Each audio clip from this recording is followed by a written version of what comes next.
Hello नमस्कार राम राम दोस्तों भाई। देखिए इस वीडियो के अंदर हम कंसेप्ट ऑफ ह्यूमन आई करेंगे। जितने भी अलग अलग पेपरों के अंदर ह्यूमन आई के ऊपर क्वेश्चन आते हैं वो इस वीडियो से क्लियर हो जाएंगे आपके। ठीक है ना। तो स्टार्ट करते हैं भाई। ह्यूमन आई साइड में आपको डायग्राम दिख रहा होगा। ठीक है ना। जैसे कि ये यहाँ से हो गया। देखो ये आपका ह्यूमन आई है इस प्रकार से। ठीक है।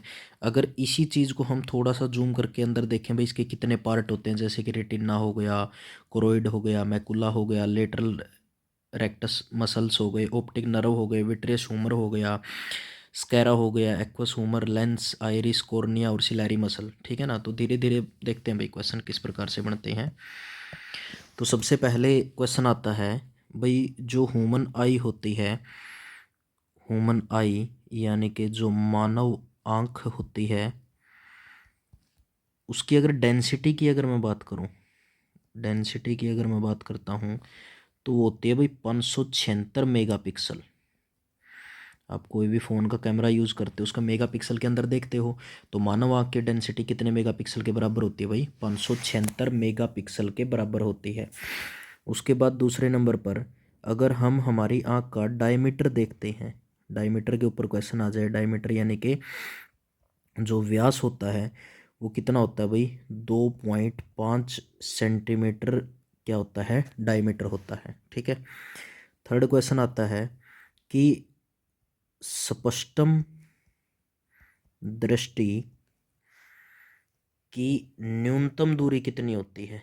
न्यूनतम दूरी की कोई वस्तु है वो कम से कम हमको कितनी दूरी पर दिख सकती है?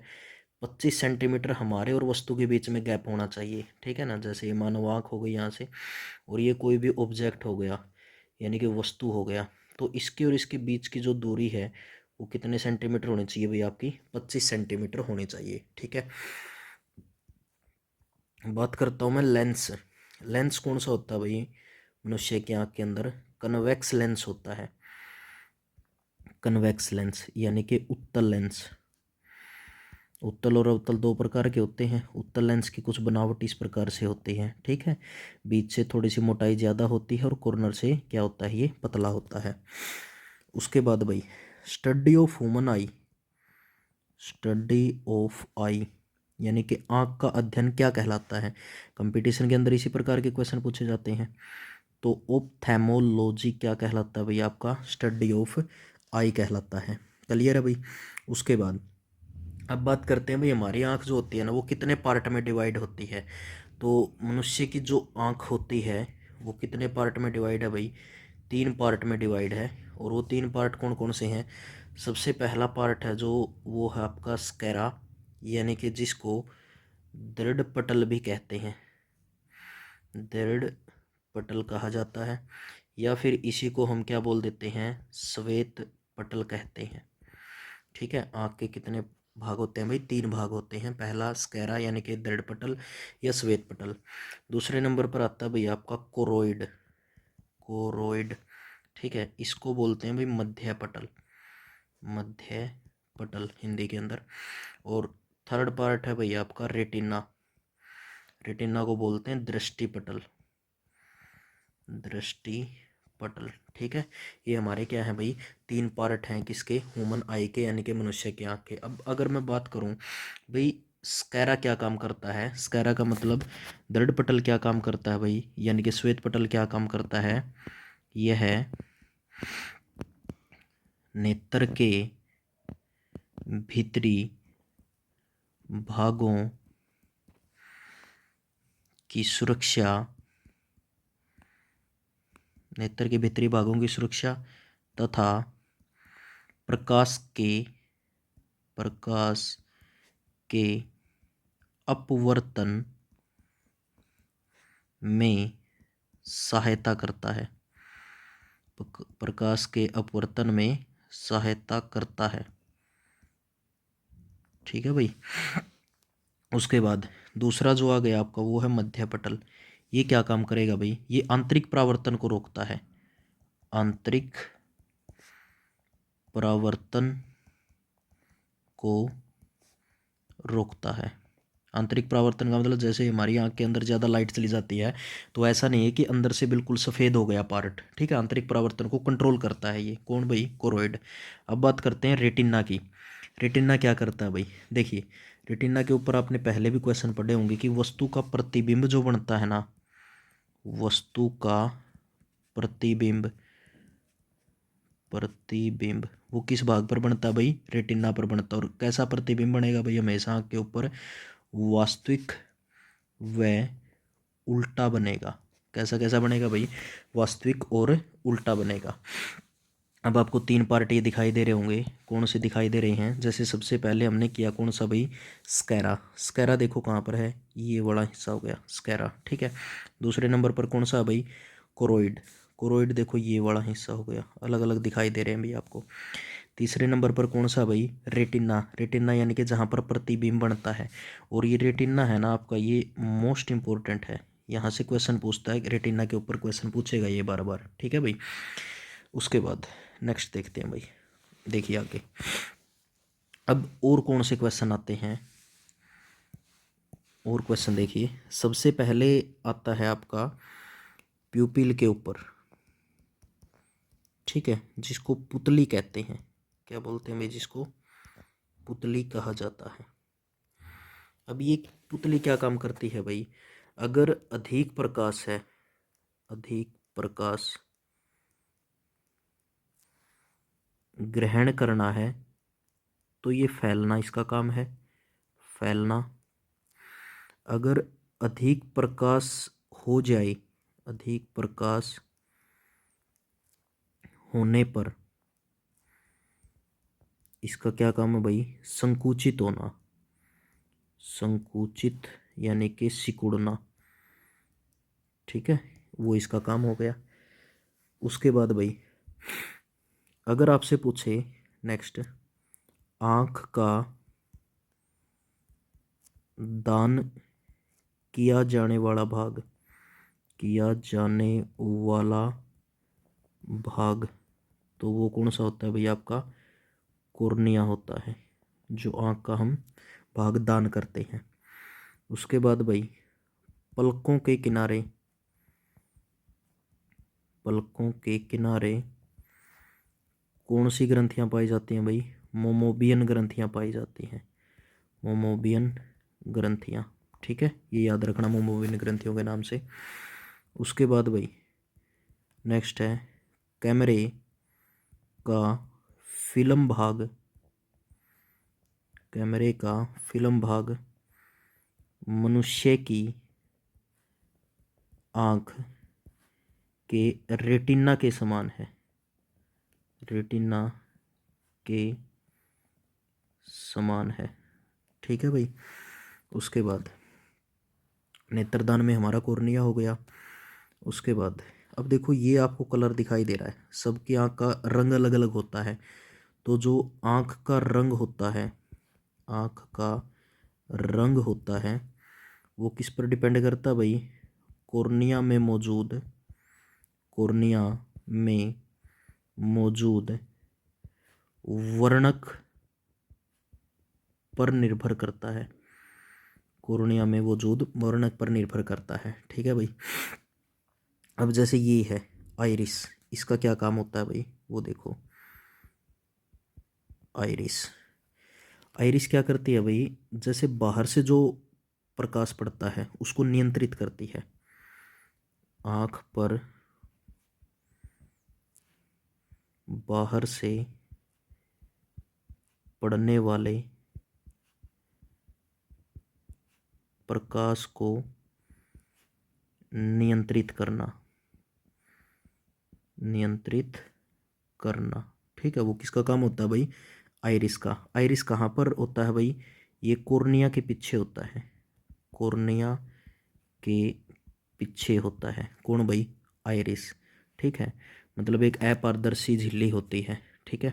या फिर ये कह लेते हैं भाई पुतली के आकार को नियंत्रित करता है, पुतली के आकार को नियंत्रित करता है, नियंत्रित करता है कौन नियंत्रित करता है भाई? आइरिस। ये इंपॉर्टेंट पॉइंट है, इसको याद रखियो भाई, ठीक है। उसके बाद जैसे हम थोड़ा बहुत अंधेरे में देख लेते हैं, अंधेरे में देखने की जो अक्षमता होती है ये कहाँ से आती है आँख में? अंधेरे में देखने की अक्षमता जो होती है वो क्या होता है भाई? एक बैंगनी रंग का रोडोप्सिन वर्णक होता है, रोडोप्सिन वर्णक के कारण, ठीक है भाई। मतलब बैंगनी रंग का रोडोप्सिन वर्णक होता है वो तो अंधेरे में हम देख जाते हैं। उसके बाद आँख, जैसे आँख में कुछ कचरा चला जाता है या धूल चली जाती है, आँख में धूल चले जाने पर हमारी आँखें ना थोड़ी सूज जाती हैं, चले जाने पर कौन सा भाग सूजता है भाई? नेत्र श्लेष्मा वाला भाग सूजता है, नेत्र श्लेष्मा, जिसको इंग्लिश के अंदर कंज कटाइवा कहते हैं, कंज कटाइवा, ठीक है, वाला अंग सूज जाता है, सूज जाता है, ठीक है भाई। इतना आया समझ में? चलो आगे चलते हैं। आगे क्या है भाई? देखिए उसके बाद बड़ा एक अच्छा कंसेप्ट है, जैसे आपको यहाँ पर दिखाई दे रहा होगा भाई, इस आँख से एक आंसू बह रहा है, ये टीयर, ठीक है। तो आंसू भी आंखों से निकलते हैं, आंसू के ऊपर भी क्वेश्चन पूछता है। तो किस प्रकार से भाई? जैसे आंसू जो होते हैं आपके, यानी कि टीयर जो होते हैं, अब ऐसा तो है नहीं कि भाई इमोशंस का तो कोई फ़र्क नहीं होता, बात ये होती है कि कौन सी ग्रंथि बहती है तब आंसू निकलते हैं। अब ऐसा नहीं कि हम खुशी है तब वो करेगा, देखो खुश होते हैं, दुख होते हैं, उन सब में आपकी ग्रंथियाँ बहती हैं, ठीक है। तो कौन सी ग्रंथि होती है भाई? आंसू ग्रंथि, उसका नाम है भाई लैक्रिमल ग्रंथि। क्या नाम है? लैक्रिमल ग्रंथि उसका नाम है, ठीक है। आंसू के ऊपर और क्वेश्चन देख लो भाई। आंसू का अगर आपसे रासायनिक नाम पूछे, रासायनिक नाम किसका भाई? आंसू का, तो वो होता है लिम्फेटिक अम्ल, लिम्फेटिक अम्ल, ठीक है। ये आंसू का रासायनिक नाम है। आंसू के अंदर प्रोटीन कौन सा होता है? सोचोगे भाई आंसू के अंदर तो प्रोटीन भी होता है, हमने तो प्रोटीन वेस्ट कर दिया। देखो ऐसा कुछ नहीं होता, ये लाइजोजाइम प्रोटीन होता है, लाइजोजाइम प्रोटीन होता है, ठीक है। उसके बाद आंसू किस किस का मिश्रण होता है भाई? नमक प्लस पानी का मिश्रण होता है, ठीक है, नमक प्लस पानी का मिश्रण। अब बात करते हैं भाई आंसू का पीएच मान कितना होता है? आंसू का पीएच मान वो होता है भाई 6.5 से 7.6 के बीच में, और एग्जैक्ट देखें तो 7.0 इसका क्या होता है भाई? पीएच वैल्यू होती है। किसकी पीएच वैल्यू भाई? आपके आंसू के। अब जैसे बच्चा होता है, ठीक है, तो ये भी याद रखना पॉइंट नॉर्मल नॉलेज के लिए, 6 से 8 हफ्ते से जो छोटा शिशु होता है, छोटे शिशु की आँख में आंसू का निर्माण नहीं होता, आंसू का निर्माण नहीं होता, ठीक है भाई। उसके बाद देखिए ये आंसू के ऊपर मैक्सिमम ये क्वेश्चन पूछ सकता है आपसे, इससे ज़्यादा नहीं आएगा, ठीक है। अब उसके बाद आता है भाई आँख में लेंस होता है, ठीक है। आँख में क्या होता है भाई? लेंस। कौन सा लेंस? Convex lens. लेंस का अपवर्तनांक सबसे ज़्यादा होता है, यानी कि रिफ्रैक्टिव इंडेक्स, अपवर्तनांक, जिसको रिफ्रैक्टिव इंडेक्स कहा जाता है। तो अपवर्तनांक कितना होता है भाई? 1.44, ठीक है। और आँख में एक जलीय द्रव भी होता है, जलीय द्रव, जो आपकी आँख को सूखने से बचाता है, जिसको एक्वस ह्यूमर कहा जाता है, ठीक है। इसका जो अपवर्तनांक है, अपवर्तनांक वो कितना होता है भाई? 1.336 होता है, ठीक है। उसके बाद देखिए भाई आगे, अब देखो एक बार बैक चलते हैं, क्या क्या पढ़ा हमने।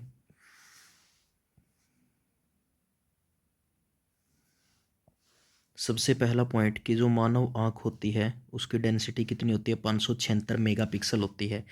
ये पहला पॉइंट हो गया। उसके बाद डायमीटर कितना होता है, 2.5 मीटर होता है। स्पष्टम दूरी की न्यूनतम दूरी कितनी होती है भाई, 25 सेंटीमीटर होती है। अगर आपसे कोई पूछ ले, ये तो हमारी न्यूनतम दूरी हो गई, ठीक है ना, आपसे पूछ ले मैक्सिमम कितना होती है, मैक्सिमम हम कहाँ तक देख सकते हैं, तो वो होती है इन्फिनिटी वैल्यू होती है आपकी, ठीक है, अनंत होता है भाई, ठीक है, अनंत को याद रखियो। आगे भाई लेंस कौन सा होता है, कन्वेक्स लेंस हो गया। चौथा पॉइंट ये है। स्टडी ऑफ आई क्या बोलते हैं, ऑप्थेमोलॉजी कहा जाता है। उसके बाद आँख के कितने पार्ट होते हैं, 3 पार्ट, स्क्लेरा, कोरोइड, रेटिना, ठीक है। ये देखो, यह नेत्र के भीतरी भागों की सुरक्षा और प्रकाश के अपवर्तन में सहायता करता है। आंतरिक परावर्तन को रोकता है। दूसरा मध्यपटल हो गया। रेटिना क्या करता है, वस्तु का प्रतिबिंब और क्या होता है, वास्तविक और उल्टा किसके ऊपर बनता है, रेटिना के ऊपर। मोस्ट इंपॉर्टेंट है ये आपका, मोस्ट इम्पोर्टेंट, ठीक है भाई। रेलवे पूछता है ऐसे ऐसे क्वेश्चन, रेलवे में बहुत ज़्यादा क्वेश्चन आते हैं ऐसे ऐसे इसी प्रकार के। उसके बाद नेक्स्ट देखिए भाई, हमने ये किया, देखो पिछली उसके अंदर स्कैरा कर लिया, प्यूपिल, आईलिड, ठीक है। पुतली जो होती है वो क्या करती है, अधिक प्रकाश ग्रहण करना हो तो फैलेगी, अगर अधिक प्रकाश को कम करना है तो संकुचित यानी कि सिकुड़ेगी आपकी, ठीक है। ये 7वां पॉइंट हो गया आपका। आँख का कौन सा भाग दान करते हैं भाई हम, कॉर्निया। 9वां पार्ट क्या, पलकों के किनारे कौन सी ग्रंथि होती है, मोमोबियन ग्रंथियाँ होती हैं। कैमरे का फिल्म भाग मनुष्य की आँख के रेटिना के समान होता है, यानी कि कैमरे का भी जो लेंस होता है और मनुष्य की आँख का जो लेंस होता है वो समान कार्य करते हैं। आँख का जो रंग होता है, देखो इस प्रकार से रंग है, किसी का ब्लैक है भाई, किसी का थोड़ा ब्राउन है, कॉर्निया में मौजूद वर्णक पर निर्भर करता है। 12वां पॉइंट आइरिस। आइरिस के ऊपर देखो, आँख पर बाहर से पड़ने वाले प्रकाश को नियंत्रित करना, कॉर्निया के पीछे पुतली के आकार को नियंत्रित करना। आगे अभी अंधेरे में हम जो थोड़ा बहुत देखने की क्षमता होती है वो बैंगनी रंग का रोडोप्सिन वर्णक होता है, उसके कारण देखते हैं। 14 पॉइंट, आँख में धूल चले जाने पर कौन सा भाग सूजता है भाई, नेत्र श्लेष्मा यानी कि कंजक्टाइवा वाला भाग सूज जाता है। अब बात करते हैं आंसू, टीयर, ठीक है भाई। आंसू के ऊपर कौन कौन से किस प्रकार से क्वेश्चन बनेंगे, देखो लैक्रिमल ग्रंथि से बहते हैं, रासायनिक नाम लिम्फेटिक अम्ल होता है, प्रोटीन लाइजोजाइम होता है, नमक पानी का मिश्रण होता है, आंसू का पीएच मान 6.5 से 7.6 यानी कि 7.0 एग्जैक्ट। 6 से 8 हफ्ते से छोटे शिशु की आंख में आंसू का निर्माण नहीं होता। आंख में जो लेंस होता है उसका अपवर्तनांक सबसे ज़्यादा, ठीक है, अपवर्तनांक सबसे ज़्यादा होता है दूसरे पार्टों को छोड़कर, 1.44। जैसे जलीय द्रव है, एक्वस ह्यूमर है, उसका अपवर्तनांक जो होता है वो कितना होता है, 1.336 होता है, ठीक है भाई। अब देखिए भाई, इसके बाद नेक्स्ट वीडियो के अंदर हम क्या करेंगे, आँख में होने वाले दोष करेंगे, जैसे किसी को पास का नहीं दिखाई देता, किसी को दूर का नहीं दिखाई देता, किसी को दोनों नहीं, जैसे बुढ़ापे के कारण बाइफोकल लेंस होते हैं, ठीक है। तो इस प्रकार से हम यहाँ पर इस वीडियो को समाप्त करते हैं। थैंक यू वेरी मच भाई। अगर वीडियो पसंद आती है तो आप शेयर करिए, ठीक है, साथ साथ में लिखिए चीज़ों को। जल्द ही हम क्या करेंगे, चैप्टर वाइज चीज़ों को लेके आएंगे, अभी तो छोटे छोटे पार्ट लेके आ रहे हैं, ठीक है। थैंक यू वेरी मच भाई।